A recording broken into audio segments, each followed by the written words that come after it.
Fala, galera, vai ser mais um vídeo. Quem vai falar, tipo assim, eu vou mostrar um negócio aqui pra você dar muito cabo no Free Fire, né? Esse senhorzito aqui, ó. Esse daqui, ó, escova. Esse aqui, ó, tomaca. Eu vou ensinar como é que eu configurar ele. Eu venho aqui.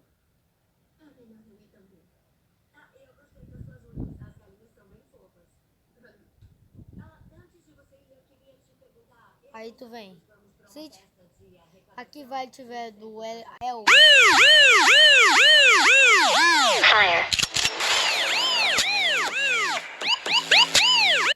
Aí pé assado. O do Braddock, do Facts, do Croinas, do Obita, Gidsão, né? Eita, doidão. Level up e do Nobru. Aqui tu vai colocar tudo no máximo, né? Aí tu aperta salvar a configuração, beleza. Aí tu apaga isso de boa. Aí depois, aí tu vem aqui de novo.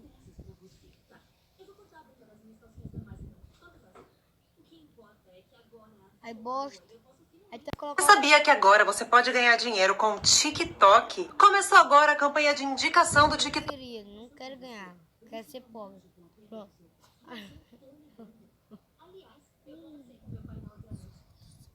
Aí tu pronto, salvar a configuração, né? Configurar normal. Aqui é o negócio. Aí tu vai, configuração, opção do desenvolvedor. Aí tu vai, segue isso aqui de boa. Aí eu vou tentar também ensinar como é que faz desse. Aí agora, os pessoal falam, eu não tô achando o opção desse desenvolvedor. Tu vem. Eita. Mano, esqueci, mano. Tu vem aqui.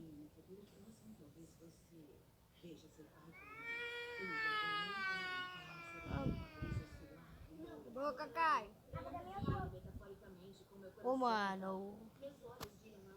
Mano, onde era mesmo, filho?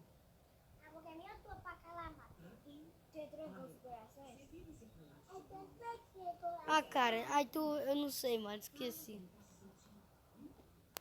Esse foi o vídeo. Se vocês gostaram, dá o like. É nóis e falamos. Tchau.